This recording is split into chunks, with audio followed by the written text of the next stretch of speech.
Peoples of the earth together, and the rule of sword and gun. For when once you raise your voices, all the people shall be one. Forward, and as the bastion, what a strength on spring to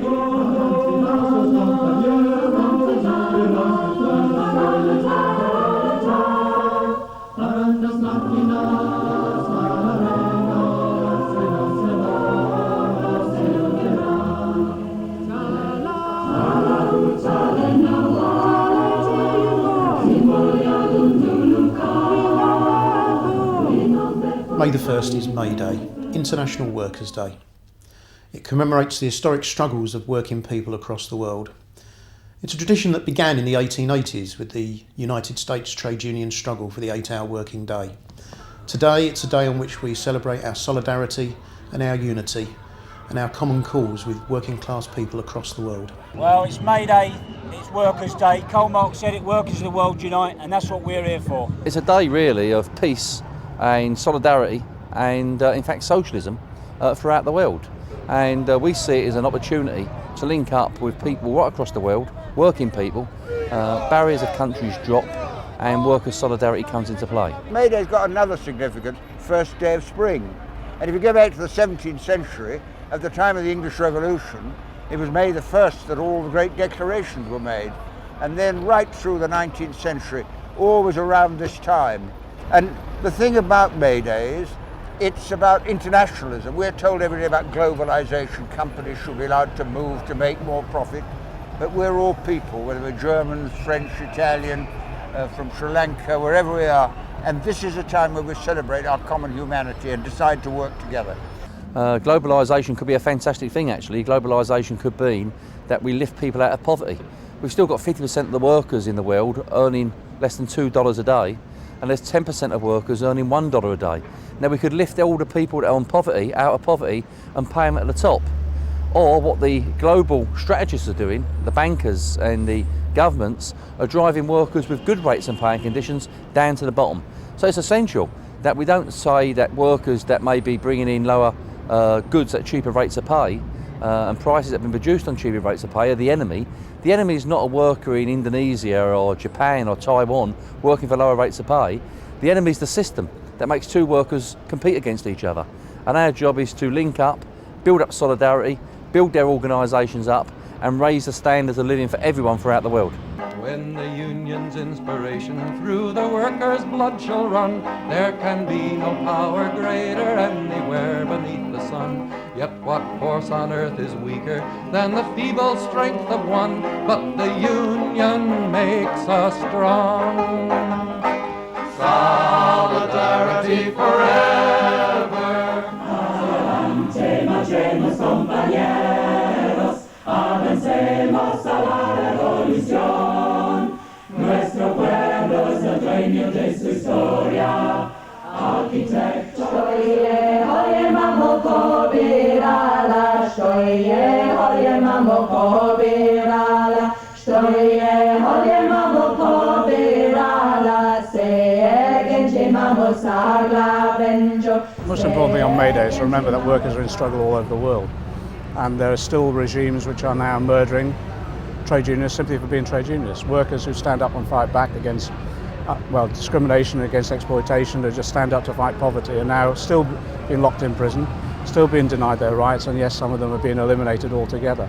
And I think one of the jobs of May Day is to emphasise and expose what's going on, and it's happening in Colombia on a daily basis. To become a trade unionist in Colombia, you're risking your life, particularly if you go to any individual struggles. But it's elsewhere across the world as well, and what we're trying to say today is that we need to stand in solidarity with them and see what actions that we can take in solidarity. That's the way the trade union movement was founded, one worker supporting another.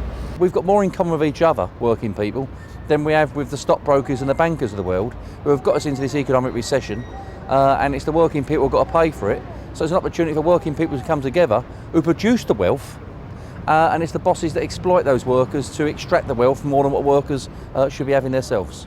We also have international struggles based upon, well, if you want, the mass exploitation of a whole set of peoples. And the trade union movement has a role in calling for peace. Palestine, the people of Gaza, who are still now suffering sanctions and are still being bombarded on a daily basis, not much reported in the media. So we're trying to stand up for justice for them.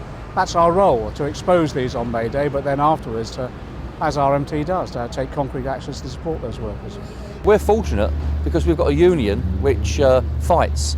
I feel sorry for those people that are not in the trade union, in whichever walk of life they're in, because the employers must be walking right over them. And every worker needs to be into a union. So we're not in sort of encouraging people to join the RMT outside the railway industry, but whatever profession people are in, they should join a union, because you can only speak, in my view, with a collective voice. What are the key issues for RMT members on this May Day? For this May Day, the key issues will be defending jobs, both Network Rail, the infrastructure companies, and members in Jarvis. 1,200 of them was given 48 hours notice and was sacked. They stole their redundancy pay, they stole their actual wages, they had their holidays taken off them. They're still campaigning. The Jarvis workers, they're out on demonstrations. And Network Rail members who voted overwhelmingly in a ballot and was taken to a court to have their actions stopped. Our bus members who are having their pay cut and their pension shut down. There's a tax taking place to workers right throughout the length and breadth of RMT. Never have the workers of this country, and indeed the world, needed the trade union movement more. Every section of my union is under the full onslaught of the current financial situation, and we're here, and we'll be doing more than marching. We're taking all kinds of action, demonstrations. We've got a lobby at Parliament next week, and of course industrial action has been used so far in the defence of jobs and conditions, and will continue to be so. Dot, your members depend on decent public transport. What's your view on the threatened job losses on the tube and the cutbacks in rail maintenance?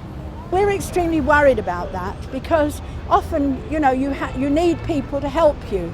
Some of our members are quite frail. We have got the walking wounded. They do need somebody on the platform to help them on, especially when they're busy. Previous generations fought long and hard for the rights and advances we see today. We must not forget the sacrifices they made, and that's why we celebrate May Day. But it's also an opportunity to organise around the vital issues of today.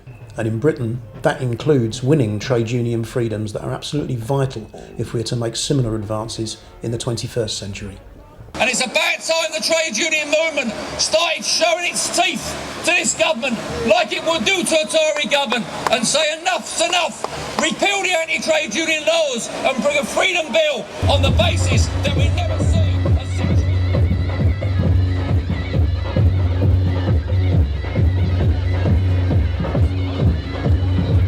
London's May Day has been a unique bringing together of trade unionists, workers from the many international communities in the capital, pensioners, anti-globalisation organisations, students, political bodies and many others in a show of working class unity.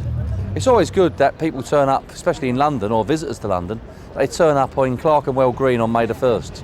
Number one, it's a fantastic part of London. It's a beautiful part of the world. And secondly, on top of that, it gives an opportunity to march through London and show solidarity amongst London people. It's always peaceful. There's no aggravation. You can bring your families, bring your kids. And actually what we want basically is a peaceful movement that creates a situation where people see that only when working people combine that they can achieve things.